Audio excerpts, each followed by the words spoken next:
Bienvenidos una vez más a este nuestro tiempo devocional. Hay un antiguo documento cristiano, un documento que resume la fe cristiana, que en su primera pregunta de enseñanza dice: ¿cuál es tu única esperanza en la vida y en la muerte? Este catecismo cristiano evangélico antiguo de la época de la Reforma comienza planteando la gran pregunta del sentido de la vida, tu única esperanza en la vida y en la muerte. Porque si estamos viviendo debemos tener una esperanza, pero también sabiendo que nos abocamos hacia la muerte y que vamos camino a ella, si es que el Señor no viene antes, tenemos que plantearnos cuál es nuestra esperanza, es decir, el sentido de nuestra vida. ¿Cuál es el consuelo y la fortaleza que podemos tener en esta vida para afrontar las dificultades y también para en el futuro afrontar el tránsito, el trance, el trauma de la muerte? ¿Cómo lo vamos a hacer? ¿Para quién o para qué vamos a vivir? El apóstol Pablo en Romanos capítulo 14 dice: porque ninguno de nosotros vive para sí mismo, ni tampoco muere para sí. Si vivimos, para el Señor vivimos. Si morimos, para el Señor morimos. Así pues, sea que vivamos o que muramos, del Señor somos.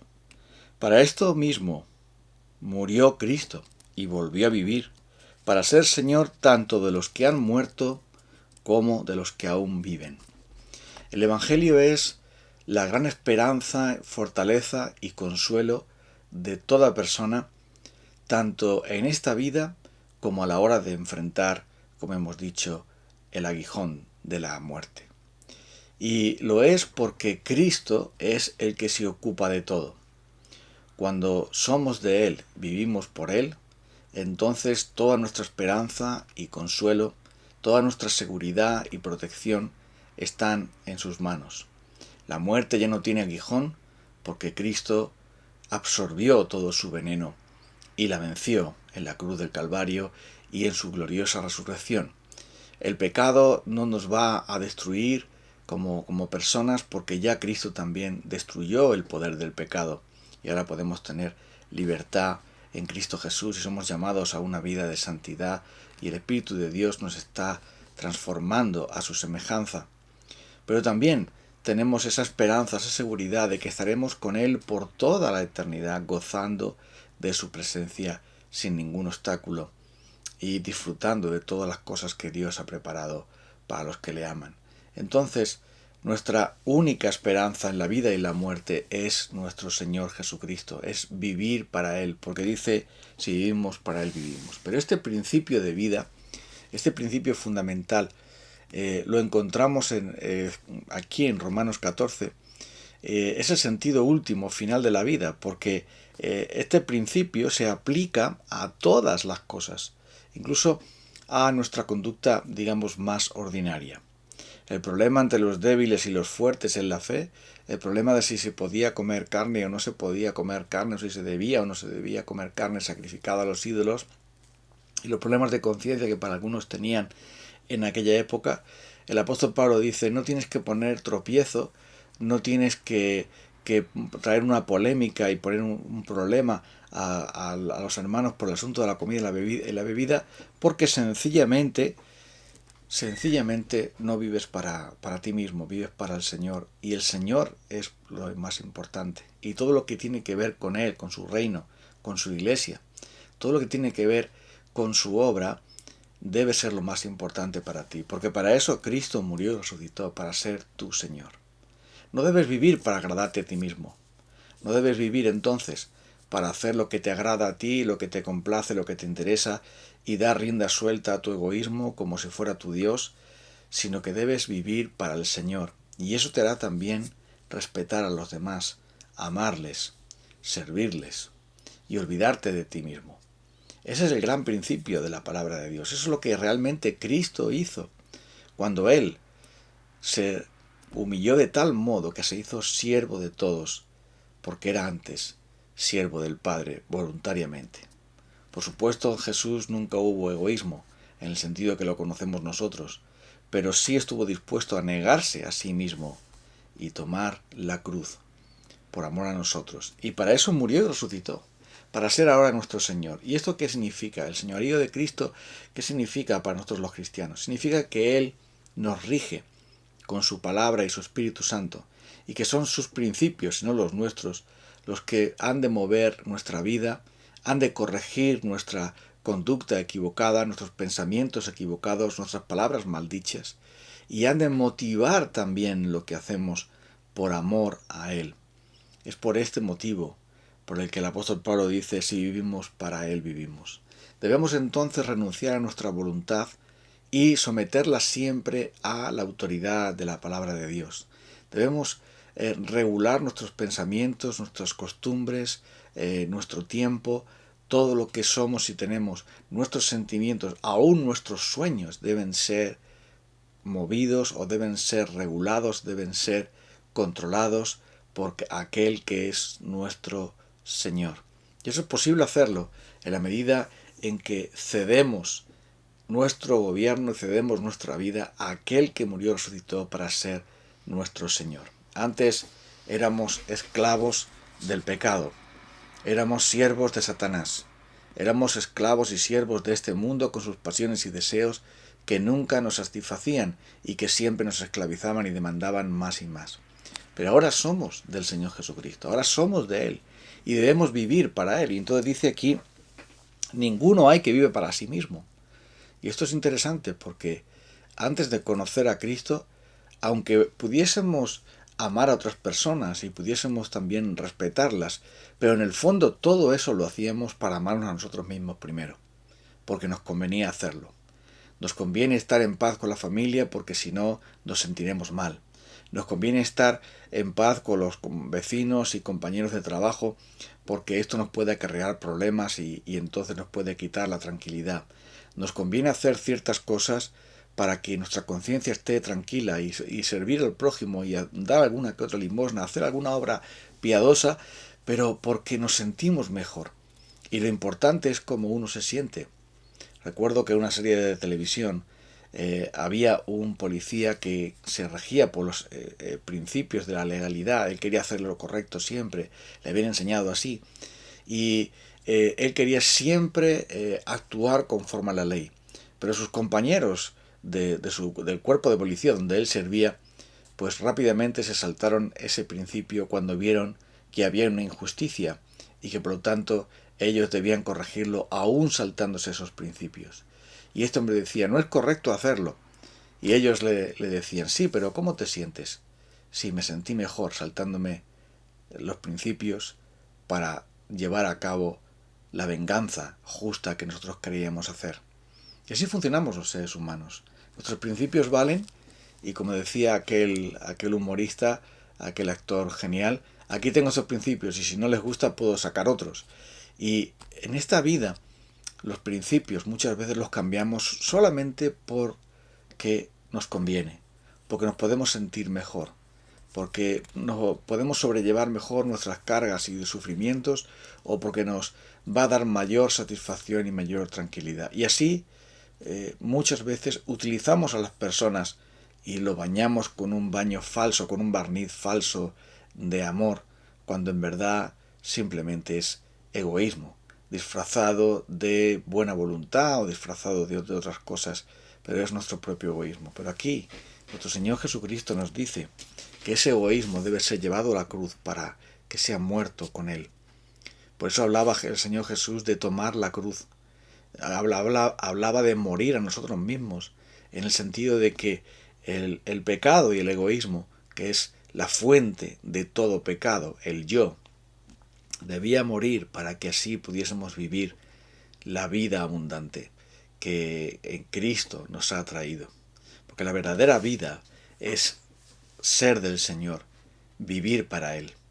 Él nos da la plenitud necesaria, Él nos da el gozo, Él nos da la paz auténtica, Él nos da el amor verdadero hacia el prójimo, el amor verdadero hacia uno mismo también, porque llegamos a amar al prójimo como a nosotros mismos.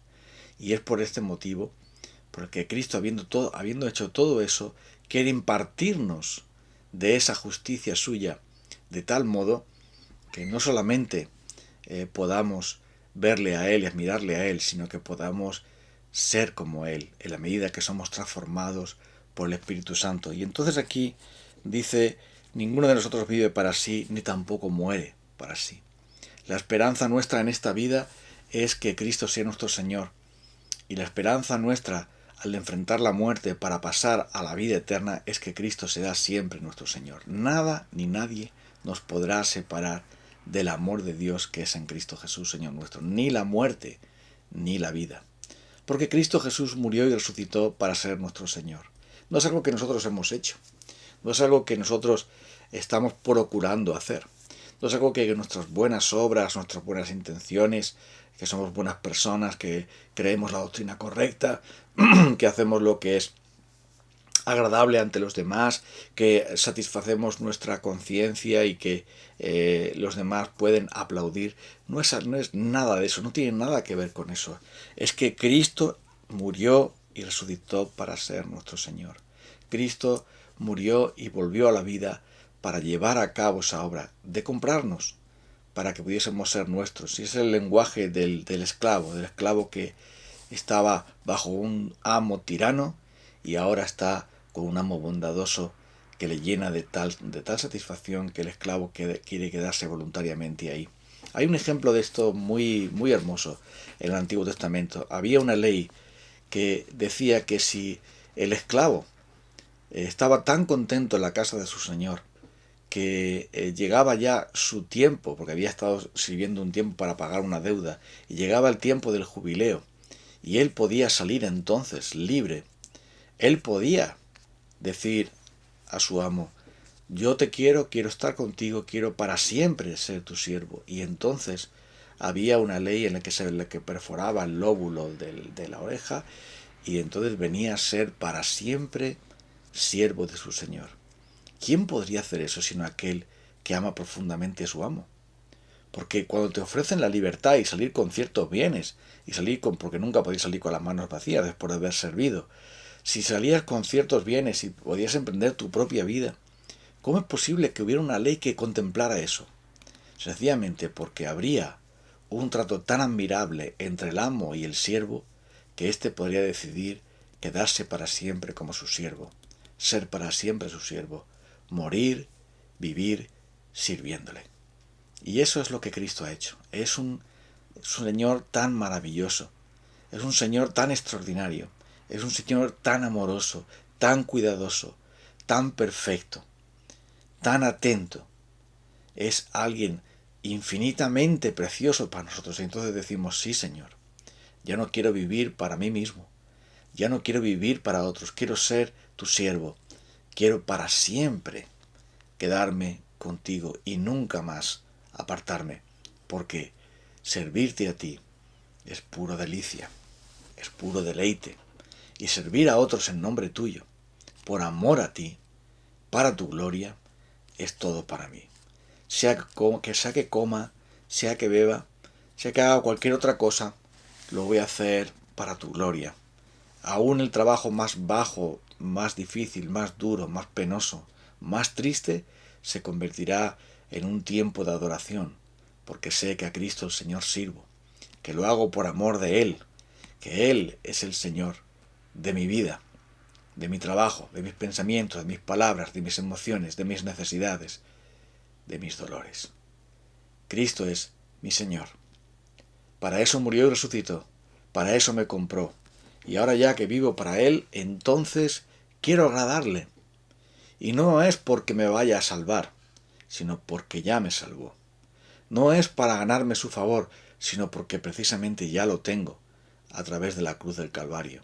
No es para pagarle por lo que Él ha hecho por mí, porque no tengo manera de hacerlo. Simplemente es por amor, simplemente es por gratitud, simplemente es por afecto, por deleite, por anhelo, por deseo voluntario.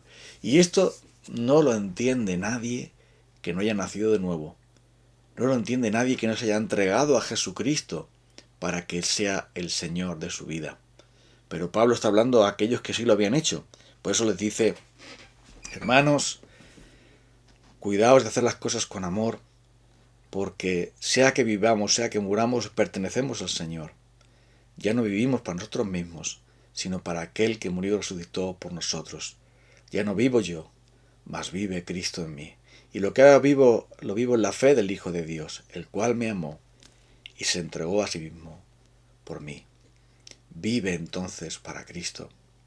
Muere en Cristo. Vive la vida eterna solo para Él y en Él. Vamos a orar a Dios. Gracias, gracias, gracias, gracias Padre. Gracias Señor Jesucristo, gracias Espíritu de Dios, por revelarnos y por aplicarnos esta gran verdad del señorío de Cristo.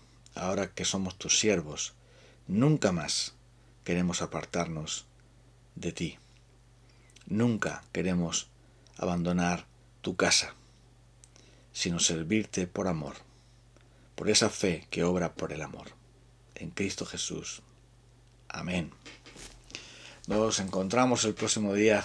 Saludos, abrazos.